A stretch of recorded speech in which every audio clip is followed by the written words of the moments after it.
Hello everyone. First of all, I want to thank the organizers for inviting me to be here. It's a great pleasure to have the opportunity to share experiences and knowledge with all of you. As you can see or listen, my English is not so good as I wish, but I promise that I'm doing my best to make me understand. A diagnosis of cancer, as all of you know, produces a huge impact in patients, but this impact affects not only to patients, but also to their families because of the social and emotional issues. My professional career has been focused on patient groups, and something remarkable is that many people ask for help after cancer rather than during the process. Questions about returning to their jobs, how to get a new job, ways to get an insurance, resources to have a baby, or ways to get a financial assistance are common questions among these people. I remember myself when these questions came to my mind when I finished my treatments. I had a Hodgkin lymphoma when I was 23, and for example, I experienced the fear of unemployment. I promise you, I assure you that getting used to life after cancer is not so easy as it seems.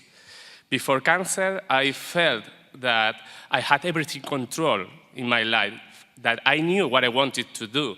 But once I heard the wonderful word remission, I realized that many things had changed in my mind, and it caused me a lot of confusion and stress until I finally identify and accept these feelings, and I start a new life. And also I changed my professional career, and today I'm social worker. So teenagers and young adults with cancer undergo physical, psychological, and social strain. Some people during the treatments can't work, some have to interrupt their education, some of them can't get involved in their community life as they would like, and some of them have to abandon their hobbies. And also relationships with people, with friends, family, can be also affected in a positive but also in a negative way. A key factor that we should take into account is that diagnosis happens in a time of personal change for these people. So getting a life after cancer should be a gradual process in which each person should think about what they want to do, what they can do, and gain or regain the independence or autonomy partially lost during the treatments. Therefore, there are some social and emotional issues that these survivors have to face after cancer, and sometimes make them vulnerable. First of all, I want to talk about life project. Cancer is an important event that makes us to think about our life, about our life projects. Many people say that cancer gave them the opportunity to grow and to appreciate what's really important to them. This is an important issue, especially for adolescents, because probably it's the first time that they think seriously about what kind of life they want. But also, it's a chance to see life in a different perspective, and sometimes people decide to change their plans, or even they are forced to do it because of the physical adverse effects of cancer and its treatments. But also it's a huge opportunity to think about themselves, on who they are, how they would like to be, and also the importance of people around them. This time of reflexive thinking helps people to create their identity and personality. What is important for survivors is to understand that there have been many changes during the treatments, emotional, social, and physical change. So it's necessary to take time to think about their experience and the future. It's common to find people that don't know what to do with their lives. So this process should be done out of external processes in a reflexive environment and talking a lot with family and friends.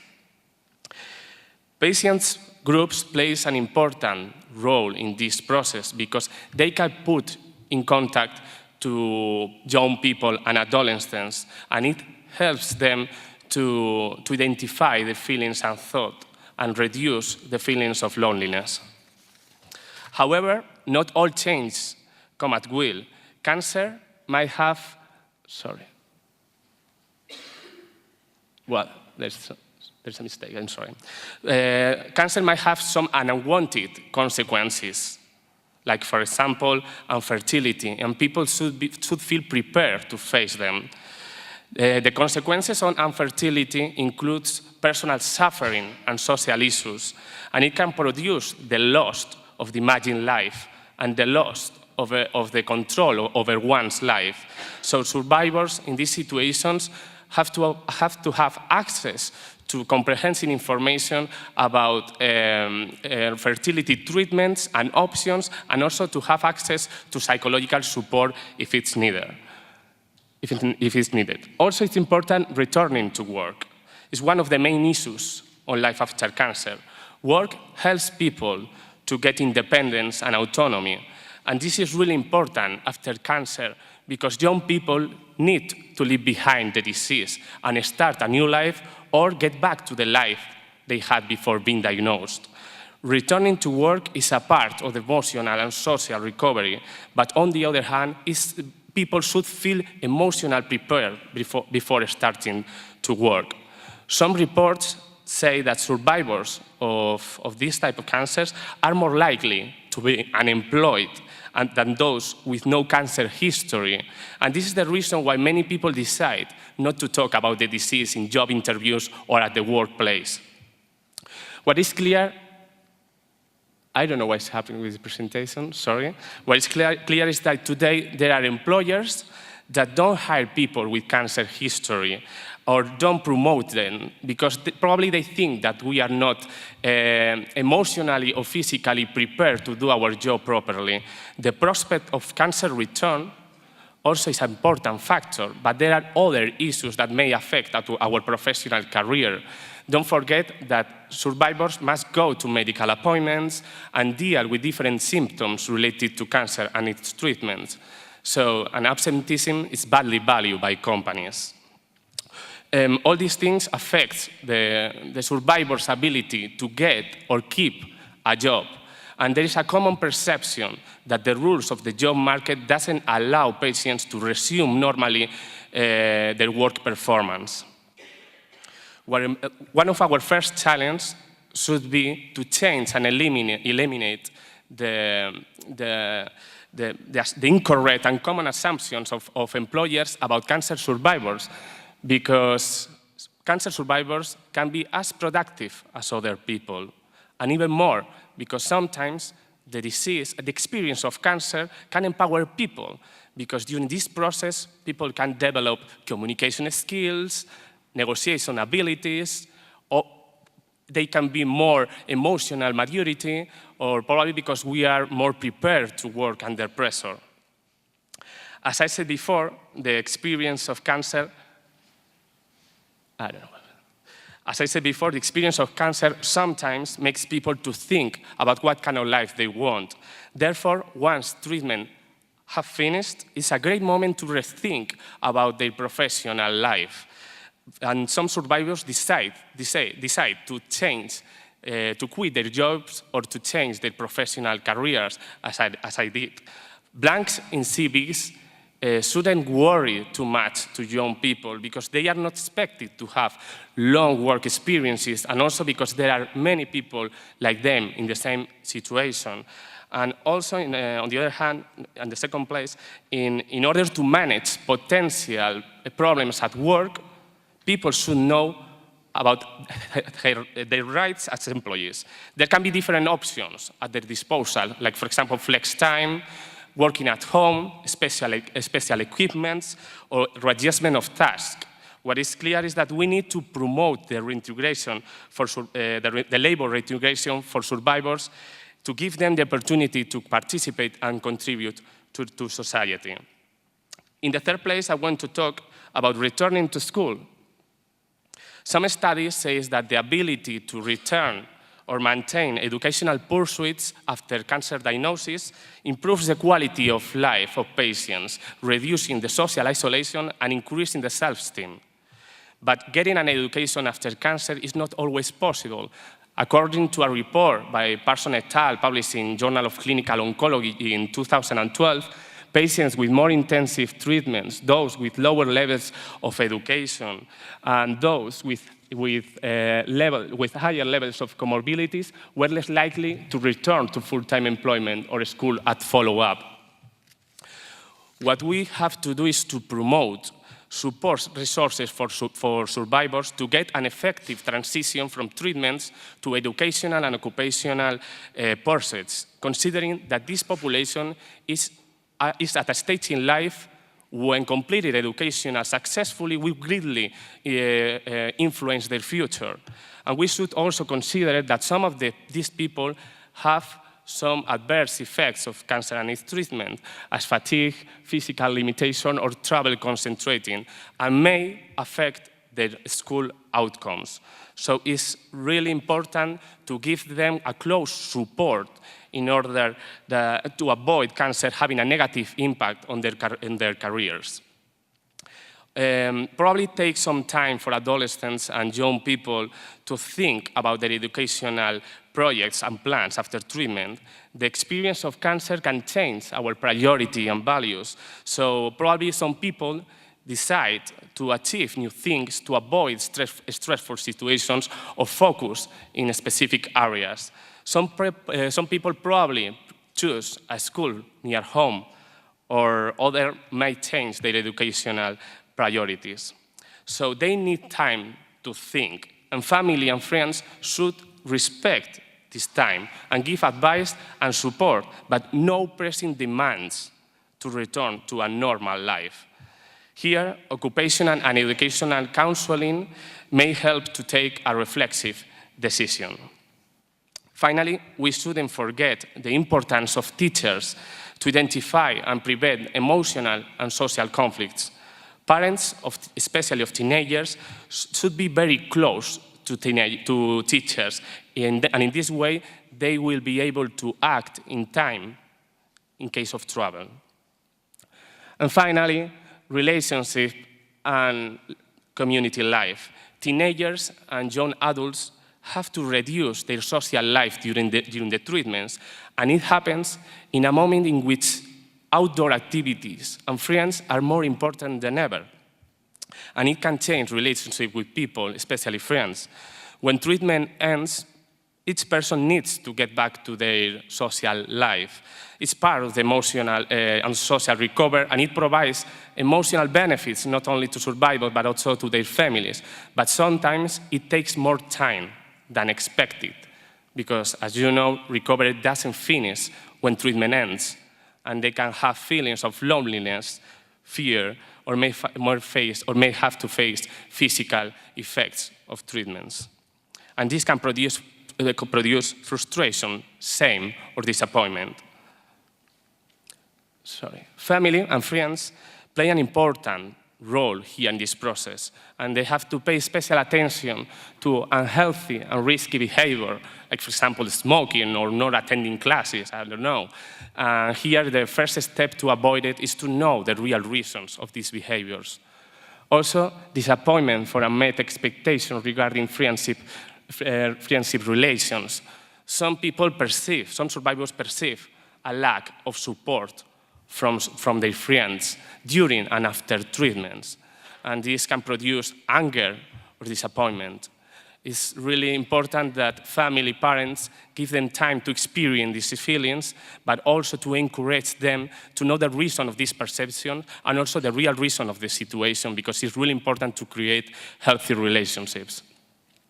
Also, social isolation. Many survivors feel that other people don't understand what they feel or think. Here, it's really important, family and friends. Parents and adults should talk to them honestly, without patronizing, and trying to understand their feelings and thoughts. But it's really important, the relationship with people of the same age.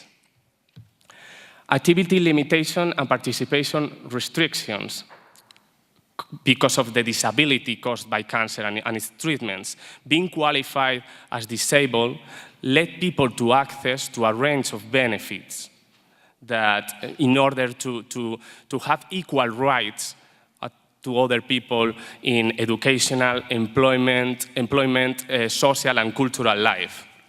And also sense of vulnerability. Many survivors feel vulnerable, that's true, but some of them feel invulnerable. Why?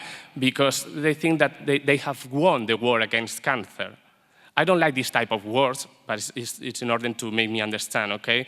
Winning a war against cancer makes some people to feel stronger and invulnerable, and some of them practice some risky activities that we have to take into account.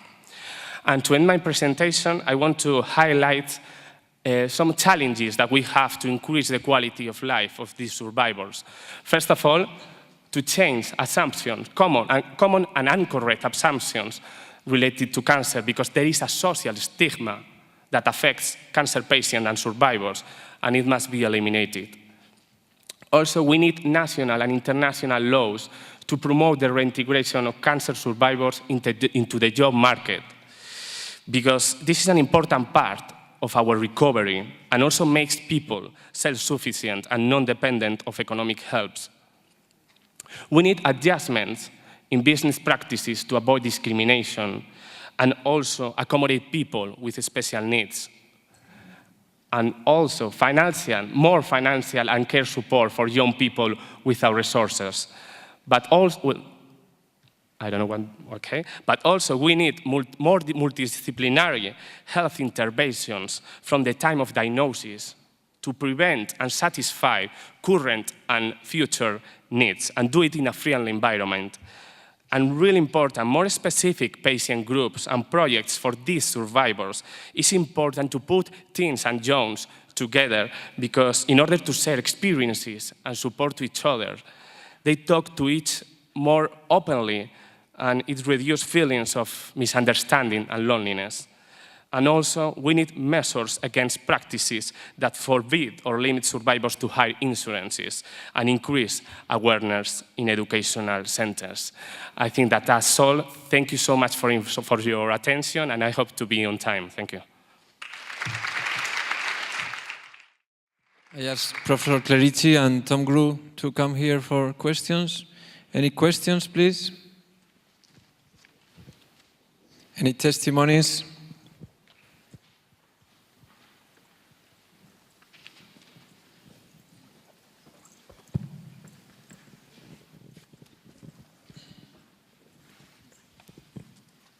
Congratulations to the speakers. First of all, sorry about my poor English. I've been asked by Álvaro to tell you about my experience. I was diagnosed when I was 14 years old, and well, I was lucky, and there was life after cancer. But it isn't always an easy life. The adolescent years before cancer are hard. And you have to ride day after day with the late effects of the chemotherapy, radiotherapy, and of course the surgery. And it is this way nowadays. But I learned something for the rest of my life. In Spanish, no hay mal que por bien no venga. All bad things carry always something good. And I agree with David. You can see the life with new eyes. I discovered who was my friend. I could feel the love of my family and the people around there. And well,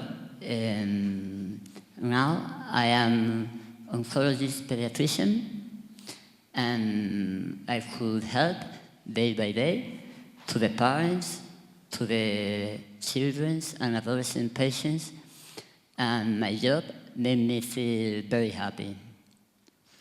And yesterday we talked about the need of the adolescents to keep their life as normal as possible. I think the secret to get there is not living looking at your belly button, not looking always at your physical limits. And David, you are a normal person. And a few months ago, I was talking to a friend of mine about my last physical problem, and he told me, "Oh, what a bad luck." And I said, "Don't tell me that, nevermore. You had to tell me, okay, come on, yes, you can." So I think the message to our adolescent patients must be realistic, but a positive message. Thank you very much. I have a question, because if you don't ask questions, I have to ask some questions. So, the name of the session was Life After Cancer. Are there any studies that have percentage about patients after ending therapy? How many patients go back to work? How many patients go back to university?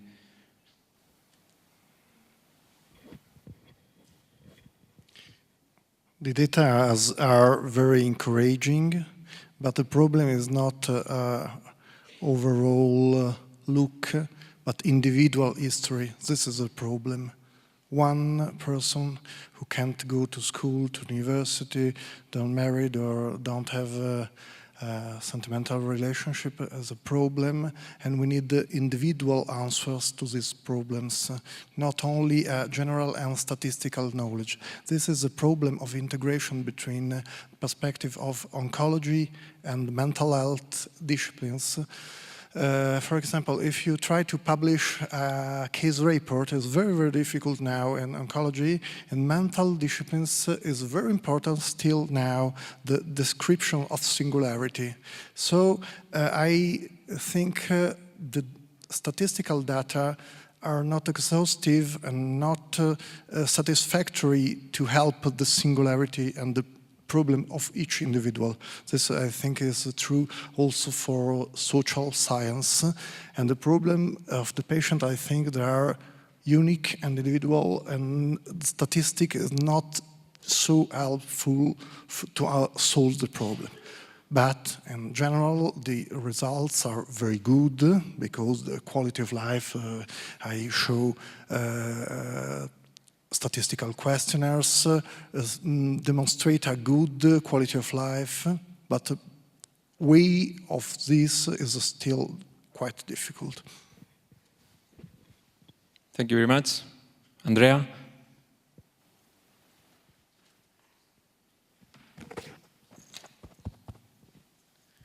I would like to emphasize a comment of Carlo that we recently published on pediatric blood and cancer as a commentary to an editorial talking about resilience, because I believe there is quite an I don't know how to say, an over discussion about how is good to be a cancer survivor, how the resilience is important and so on. I believe that one of the problems is that we are not able to have the adequate instrument to look for the psychological problem, and we don't have enough follow-up for our patients. Because as for other, for instance, for some particular late effects in some particular clinical trial, if you look for the late effects, you find the late effect. So if you look with the adequate instrument for some particular problem that may be indirect, may be not so visible, probably you can find this. You can prepare a good intervention to prevent major problem, because we had 2 cases of suicide in our group.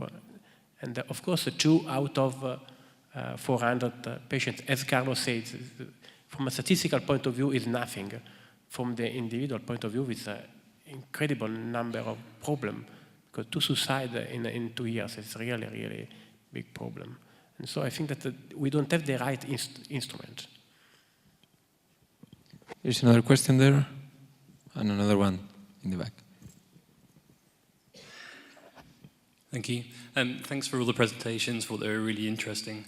I'm Simon from Leeds in the UK. You were talking about the problems of survivorship, and I agreed with a lot of what Diego said about the problems of returning to school and work after treatment. There is evidence and experience, I'm sure, that everybody's had, that young people who are diagnosed can be worried about their education, worried about their vocational problems. As soon as they're diagnosed, it can be one of their first concerns. And I wondered if you had any comments about the benefits of maintaining engagement with education or vocation during treatment, and how that can help in the long term with reintegrating into education or reintegrating into work.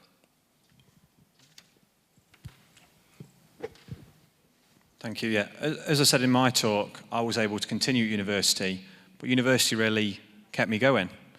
As you know, ABVD is every 2 weeks. So I came on the Monday, I'd vomit for the best part of a week, and then go back to university. And that week, every other week, sort of kept me going. I was able to lead a relatively normal life, and that was really important to me. I also mentioned that I applied to university and got into medical school. I was really concerned about how to approach my application form, because I thought I can't leave out my cancer diagnosis, because that's the very reason I'm applying to get in. And that's a big thing for young people I've spoken to. At what point do they say this to their employer, prospective employer, and the same within education? As it happened, I wrote it in the first sentence, and luckily interview, they were very interested and intrigued about that. But that's a huge worry for a lot of young people that I've spoken to. Well, I couldn't work when I was diagnosed. I had to quit my job. Okay, so but I tried to be very active. I decided to start a new career, for example, and I think it's really important when you are in a treatment to have some activities that put the disease in a second place. That is really important, and to have relationship with other people out of cancer.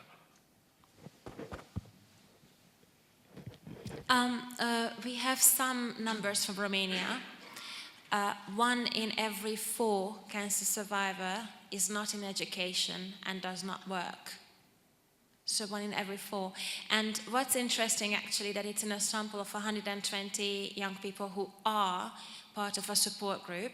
And I think that those who are not participating in psychosocial support groups and who are also lost to follow up clinically probably score a lot poorer. So there is some bias in that number already. And that's 1 in every 4, not in education and not working.